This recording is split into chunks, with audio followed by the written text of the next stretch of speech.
Breaking news para sa mga senior citizens sa Pilipinas. May bagong panuntunan sa pensyon ngayong Hunyo 2026 na maaaring magpabago sa halaga ng inyong matatanggap kada buwan. Ang mas nakakagulat, maraming retirees at nakatatanda ang hindi pa alam ang bagong requirements na ito. At kapag hindi kayo nakasunod, posible kayong madelay o pansamantalang mawalan ng benepisyo. Kaya huwag ninyong skip ang video na ito dahil sa bandang huli, ibabahagi ko ang pinakamahalagang hakbang na dapat gawin agad ng bawat pensioner ngayong buwan. At kung gusto ninyo ng totoong updates tungkol sa SSS, GSIS, senior benefits, ayuda at lahat ng mahahalagang balita para sa mga Pilipino, mag-subscribe na ngayon dahil dito sa channel na ito, Pilipinas Pension Updates lang ang tutok natin araw-araw. Makinig ka muna bago mo isara itong video. Kung meron kang magulang, lolo, lola, o kahit ikaw mismo ay malapit nang mag-retire o retirado na, ang impormasyong ito ay hindi mo dapat palampasin. Dahil na yung Hunyo 2026, may mga bagong pagbabago sa sistema ng pensyon sa Pilipinas na direktang makakaapekto sa iyong buwanang kita, sa iyong mga benepisyo at sa iyong karapatang bilang miyembro ng SSS o GSIS. At ang nakakalungkot, maraming nakatatanda ang hindi pa alam ito. Marami ang patuloy na naghihintay sa lumang proseso, nag-a-apply pa rin sa lumang paraan at nawawalan ng benepisyo na talagang nararapat sa kanila. Hindi dahil sa kanilang kasalanan, kundi dahil walang nagturo sa kanila. Kaya nandito ako ngayon, pag-usapan natin ito ng maayos, ng malinaw at ng tapat. Alam mo ba na simula pa noong Setyembre 2025, nagsimula na ang SSS ng kanilang tinatawag na Pension Reform Program? Ito ay isang 3 taong plano na nagbibigay ng incremental pension increase, ibig sabihin, unti-unting pagtaas ng pensyon para sa lahat ng retirement at disability pensioners. Ang unang tranche ay naganap na noong nakaraang taon. At ngayong 2026, ang ikalawang tranche ay darating sa buwan ng Setyembre. Malaking balita ito. Dahil sa ilalim ng bagong programa, ang mga retirement at disability pensioners ay makatatanggap ng 10% pagtaas, habang ang mga death at survivor pensioners naman ay makakatanggap ng 5% pagtaas. At ang pinakamainam dito, walang katumbas na pagtaas sa kontribusyon. Hindi kailangang magbayad ng mas malaki para matanggap ang mas malaki. Iyon ang pangako ng SSS sa kanilang mga miyembro. Pero huwag ka pang masyadong masabik nang hindi naiintindihan ang buong larawan. Kasi ang mga pagbabagong ito ay may kasamang mga kondisyon, mga bagong patakaran at mga dokumentong kailangan mong ihanda. At kung hindi ka handa, posibleng maantala ang iyong pensyon o mas masahol pa, maputol ito. Kaya ituloy mo ang pakikinig. Ngayon, pag-usapan natin ang isa sa pinakamalaking pagbabago para sa mga miyembro ng SSS. Ang bagong My SSS Pension Card ay hindi na bago sa pangalan ngayon. Pero ang pagpapalawak ng kanyang gamit ay bagong usapan. Ang card na ito ay gumagana bilang 2 bagay ng sabay-sabay. Isang valid identification card at isang pension account. Ibig sabihin, kapag nakatanggap ka na ng iyong My SSS Pension Card, ang iyong buwanang pensyon ay direktang mapupunta sa card na iyon. Hindi ka na kailangang pumunta sa bangko, hindi ka na kailangang magpila ng matagal, at hindi mo na kailangang ilagay sa panganib ang iyong sarili sa paglalakad na may dala-dalang pera. Para sa ating mga nakatatandang may edad na, ito ay isang malaking tulong. Ang tanging dapat mong gawin ay tiyaking naka-enroll ka sa My SSS. Updated ang iyong personal na impormasyon at na-link mo na ang iyong card sa iyong account. Kung hindi mo pa ito nagagawa, na yon na ang tamang oras. At para naman sa mga miyembro ng GSIS, kayong mga dating empleyado ng gobyerno, mga teacher, mga nurse sa pampublikong ospital, mga pulis na sivil, at lahat na naglingkod sa pamahalaan, may sarili rin kayong mahalagang balita.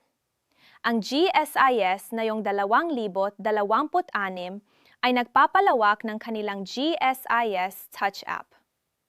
Dati, kailangan mo pang pumunta sa opisina para mag-apply ng iyong APIR o Annual Pension Increase Review, para mag-request ng loan o para mag-update ng records. Ngayon, lahat ng yan ay magagawa mo na sa iyong telepono. Sa isang tap lang, hindi ka na kailangang gumugol ng buong araw na naghihintay sa pilya. Hindi ka na kailangang maglakad ng malayo, lalo na kung nasa probinsya ka o may sakit ka na. Ang GSIS ay inililipat ng kanilang mga serbisyo sa digital, at bilang miyembro, kailangan mong sumabay. Pero narito ang issue na maraming tao ang hindi nag-aasikaso. May mga nakatatanda na hindi alam kung paano gamitin ang smartphone. May mga lolo at lola na hindi pa nakaka-download ng app. At dahil doon, naiwan sila sa likod. Kaya kung ikaw ay nakikinig ngayon at meron kang kapamilyang ganon, ang iyong responsibilidad ay tulungan sila. I-download ang GSIS Touch or My SSS app para sa kanila. Turuan sila kung paano mag-login. Tiyaking updated ang kanilang mga detalye. Isang gabing pagsisikap mo ay maaring magbago ng kanilang buhay para sa maraming taon. Ngayon, pag-usapan natin ang isa pang mahalagang aspeto ng mga bagong panuntunan, ang patakaran para sa mga survivors at balo. Naalala mo ba ang dati na ang mga balo at biyudo na naghihintay ng kanilang survivor's pension ay madalas na nakatanggap ng mas mababa kaysa sa dapat? Iyon ay dahil sa dating sistema ng GSIS, kung saan may tinatawag na cap o limitasyon sa survivor's pension. Pero noong 2025, natutuwa tayong malaman na inalis na ang limitasyong iyon. Ibig sabihin, na yung 2026, ang mga asawa ng namatay na miyembro ng GSIS ay dapat na makatatanggap ng buong halaga ng survivor's pension na nararapat sa kanila. Walang bawas, walang limitasyon. Kung ikaw ay isang balo o biyudo na miyembro ng GSIS, at sa tingin mo ay hindi ka nakatanggap ng tamang halaga ng iyong pensyon sa nakalipas na mga taon, ito ay ang iyong pagkakataon na mag-follow up. Pumunta sa pinakamalapit na GSIS branch o gamitin ang GSIS Touch app at alamin kung may naiwan pang benepisyo para sa iyo.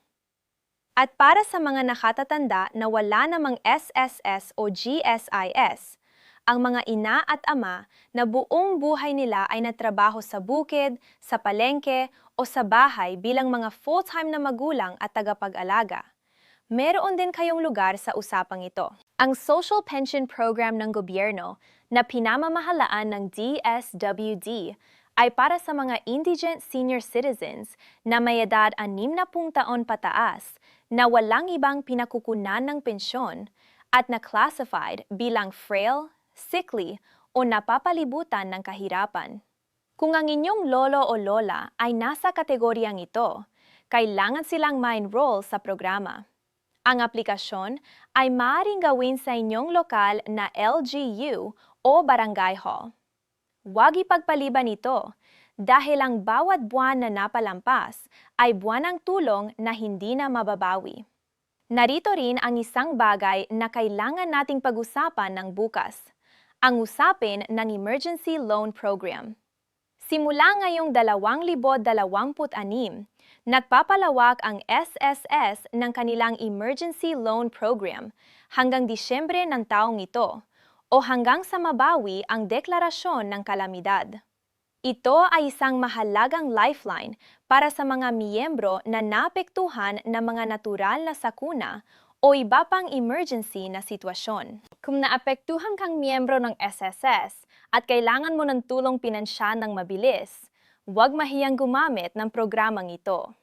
Para dito ang mga benepisyo para sa mga panahon ng pangangailangan. Pero sabi nga nila, huwag umasa lamang sa gobyerno. Kaya habang pinag-uusapan natin ang mga bagong patakaran, gusto ko ring marinig mo ito.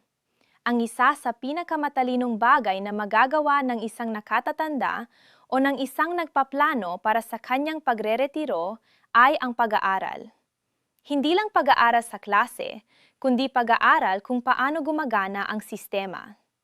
Alamin ang iyong mga karapatan. Alamin kung magkano ang iyong expected pension. Gamitin ang My SSS online portal para tingnan ang iyong contribution history. I-verify kung tama ang lahat ng datos na nakalagay sa iyong record. Dahil may mga kaso na ang isang miyembro ay nagbayad ng kontribusyon sa loob ng maraming taon, pero may buwan na hindi na irehistro ng kanyang employer. At kung hindi mo ito makikita at maayos bago ka mag-retire, bababa ang iyong pensyon nang hindi mo namamalayan. At dito pumapasok ang isa pang bagong inisyatibo ng SSS na tinatawag na Run After Contribution Evaders o RACE program. Ito ay isang nationwide enforcement campaign laban sa mga employer na lumagay sa likod ng kanilang obligasyon na magbayad ng kontribusyon para sa kanilang mga empleyado. Kung ikaw ay isang manggagawa na pinaghinalaan mong hindi nagbabayad ng SSS contribution ang iyong employer, mayroon kang karapatang mag-file ng reklamo.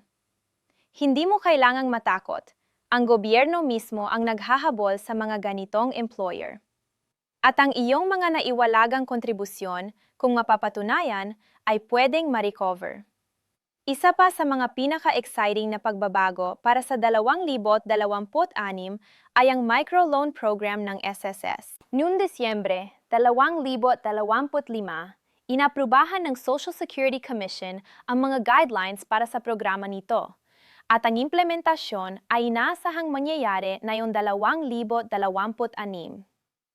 Ang microloan ay idinisenyo para sa mga miyembro, kasama na ang mga senior pensioners, na kailangan ng maliit na halaga ng pera para sa mga personal na pangangailangan, negosyo o emergencies.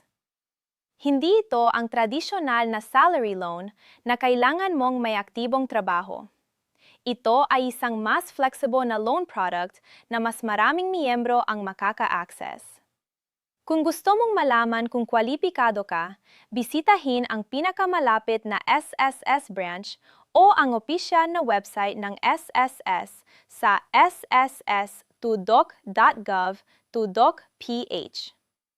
Ngayon, gusto kong pag-usapan ang isang bagay na madalas na iniiwan sa sulok ng mga usapan tungkol sa pensyon, ang mental at emosyonal na hamon ng pagreretiro. Maraming nakatatanda ang inaalagaan ng kanilang mga anak, pero ang tunay na kahirapan ay ang pakiramdam na wala ng kontrol sa sariling buhay at pera. Kapag hindi alam ng isang lolo o lola kung kailan darating ang kanyang pensyon, kung magkano ang darating, o kung paano i-process ang kanyang mga kaso, nagiging stress ito. At ang stress ay may epekto sa kalusugan. Kaya ang pinakamahabagin mong magagawa bilang isang miyembro ng pamilya ay ang maging proactive sa pagtulong sa iyong mga mahal sa buhay na mag-navigate sa sistemang ito. Samahan sila sa GSIS o SSS. Tulungan silang mag-enroll online. Gawin silang aware sa mga bagong patakaran. Dahil ang kaalaman ay hindi lang kapangyarihan, ito ay kapayapaan ng isip. Bago natin tapusin ang video na ito, gusto kong ibuod ang mga pinakamahalagang bagay na dapat mong gawin ngayon mismo.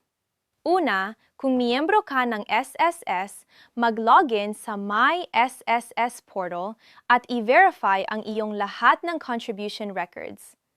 Tiyakin na tama ang iyong personal na impormasyon at nakalink ang iyong My SSS pension card o naka-enroll ka para doon. Ikalawa, kung miyembro ka ng GSIS, i-download ang GSIS Touch app at siguraduhin kaya mong gamitin ito para sa mga online na transaksyon tulad ng APIR, loans, at iba pa. Ikatlo, kung meron kang kamag-anak na balo o biyudo na miyembro ng GSIS, tulungan silang mag-follow up kung natatanggap nila ang tamang halaga ng kanilang survivor's pension na yon na inalis na ang dating limitasyon. Ika-4, kung may kakilala kang indigent senior na walang anumang pensyon at qualified sa Social Pension Program ng DSWD, iakay sila sa kanilang barangay hall para mag-apply. At ika-5, huwag kalimutang bantayan ang ikalawang tranche ng SSS pension increase na darating ngayong Setyembre 2026. Siguraduhing updated ang lahat ng iyong impormasyon sa SSS para makatanggap ng tamang halaga. Alam ko na, para sa ilan sa inyo, nakakatamad pakinggan ang mga ganitong usapin. Mas madaling baguhin ang channel at hanapin ang mas masayang content. Pero kung iniisip mo ang iyong hinaharap, o kung iniisip mo ang hinaharap ng iyong mga magulang, ng iyong mga lolo at lola, ang 5 minuto na ginugol mo sa pagkakataong ito ay maaring katumbas ng daan-daang pisong benepisyo na hindi mo makukuha kung hindi mo alam ang mga karapatang ito. Ang pensyon ay hindi lang isang numero sa papel. Para sa marami sa ating mga nakatatanda, ito ang kanilang dignidad. Ito ang patunay na ang taong nagpagal ng buong buhay para sa pamilya at sa bansa ay hindi kinalimutan. At bilang isang bansa, responsibilidad nating tiyaking walang matanda ang maiiwan. Kung nakatulong sa iyo ang video na ito, ibahagi mo ito sa iyong mga kaibigan at pamilya, lalo na sa mga may mga magulang o lolo't lola na dapat malaman ang mga bagong pagbabagong ito. I-subscribe ka rin sa channel na ito para sa pinakabagong impormasyon tungkol sa mga benepisyo, pensyon at mga karapatan ng mga Pilipino. Kung meron kang mga katanungan, ilagay sa comment section. Nandito kami para sagutin ang bawat isa. At sa lahat ng ating mga nakatatanda na nanonood ngayon, salamat sa inyong buhay ng pagsisikap at alam namin na kayo ay nararapat sa pinakamabuti. Ingat kayo palagi.